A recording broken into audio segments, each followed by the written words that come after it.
dans le nord de la Charente, au cœur d'une région riche en mégalithes, des tumulus géants dominent le village historique de Tusson. Tout comme les dolmens voisins de Fontenille, ils forment une nécropole mégalithique. Composée d'au moins 4 tumulus de pierre, également appelés cairns, cet ensemble était destiné à être vu de loin.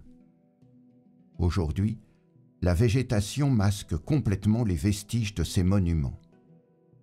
Le plus imposant, le tumulus du Gros d'Oignon, possède des dimensions exceptionnelles, révélées grâce aux nouvelles techniques de télédétection LIDAR. En 2011, sur le site du Peu de Charmé, à 3 km des cairns, une prospection aérienne montre la présence de structures inédites dans le sous-sol. Il pourrait s'agir des vestiges d'une enceinte qui barrait l'accès à une butte calcaire, protégée par un marais à l'époque néolithique. En 2014, des recherches sont engagées pour étudier ce que pourraient être les habitats des bâtisseurs de ces mégalithes. Grâce à la prospection magnétique, qui permet de détecter la présence d'anomalies dans le sous-sol sur de grandes surfaces, les fouilles ont pu être efficacement guidées vers les secteurs au plus fort potentiel archéologique. Cette première campagne de fouilles a permis d'évaluer l'état de conservation des structures ainsi que de confirmer leur datation du 5e millénaire avant notre ère, époque des premiers bâtisseurs de mégalithes.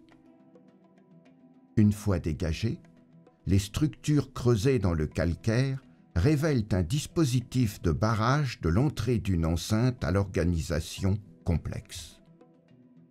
Ce système est composé d'un large fossé externe, un aménagement dit en pince de crabe et une double tranchée de palissade dont les empreintes de poteaux sont encore très lisibles.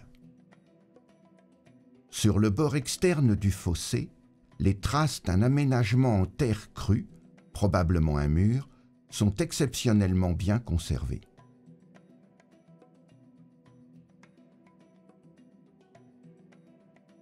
En 2015, une série d'anomalies magnétiques repérées à l'intérieur de l'enceinte ont été fouillées pour tenter de comprendre l'occupation du site.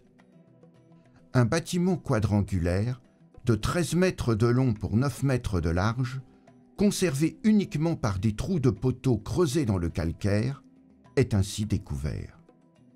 L'empreinte des poteaux carbonisés témoigne de sa destruction par un incendie.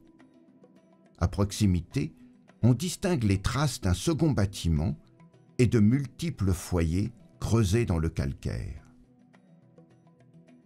Le creusement d'une longue tranchée de sondage a révélé les traces de l'ancienne berge du Marais et des sols d'occupation néolithique. La palissade qui l'aborde est parfois interrompue.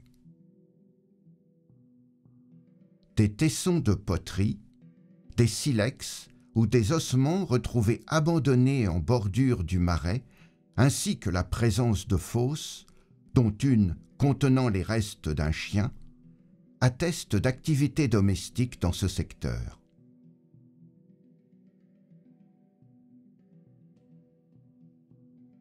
La fouille se concentre cette fois sur les traces du second bâtiment découvert l'année précédente, ainsi que sur 2 nouveaux bâtiments apparaissant sur les relevés magnétiques.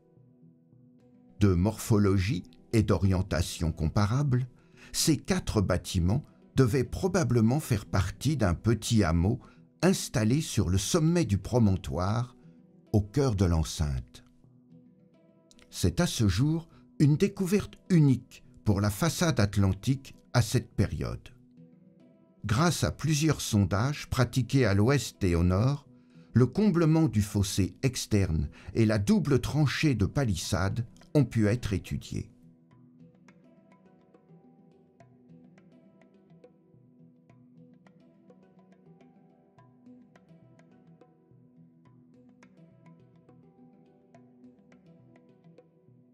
En En 2017, une extension de la fouille a révélé une conservation du sol néolithique sur près de 700 mètres carrés, en arrière de la berge du Marais, de part et d'autre de l'enceinte.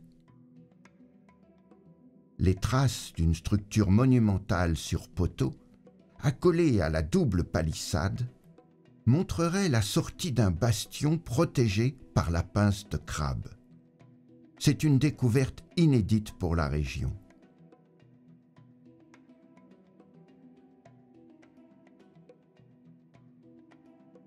L'abondance et la qualité des résultats archéologiques ont permis de proposer une première restitution du village de Charmé.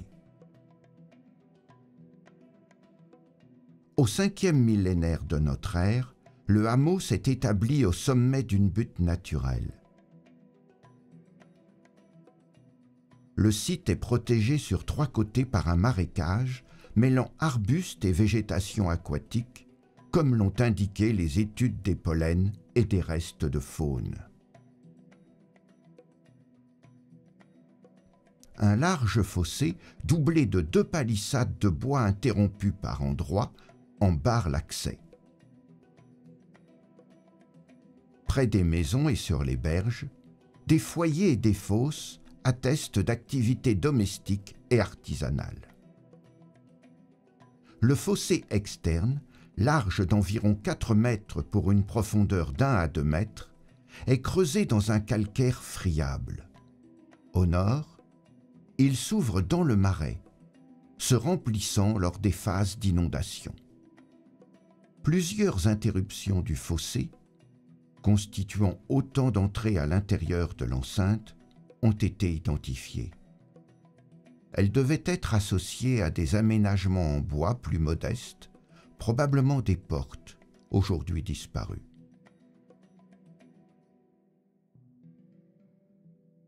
La double palissade de bois est constituée de gros poteaux de chêne. Un clayonnage formé de branchages souples obturait vraisemblablement les espaces entre les poteaux. Le long du Marais, les piquets sont plus petits, jointifs, et des passages en chicane permettaient l'accès à l'eau. Sur la berge, des traces révèlent que la pêche, le travail du silex ou de la peau devaient être pratiqués.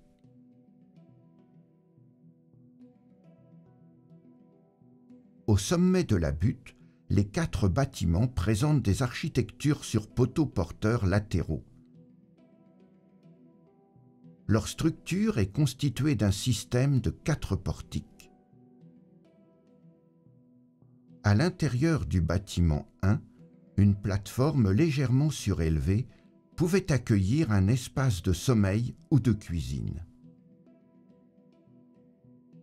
Supportés par des bois longitudinaux, des chevrons peu espacés devaient permettre le soutien d'une toiture recouverte d'écorce ou de chaume.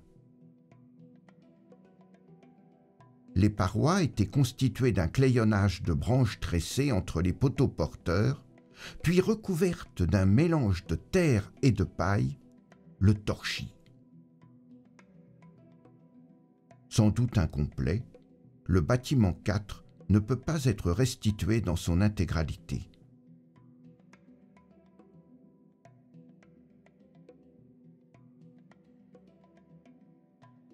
Non loin des bâtiments, des foyers légèrement creusés dans le sol étaient utilisés au quotidien pour l'artisanat et la cuisine.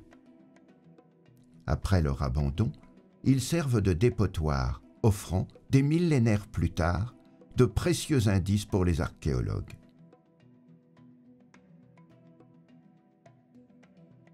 Les fonctions de ces enceintes néolithiques restent encore très débattues.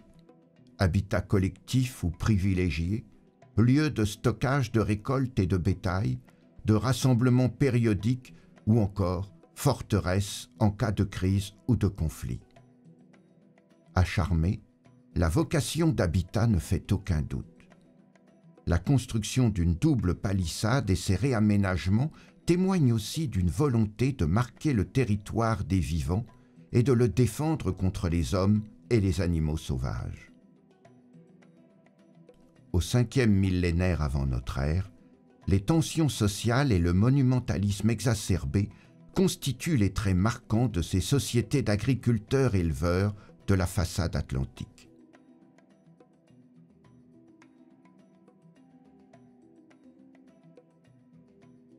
Le travail des archéologues n'est pas terminé.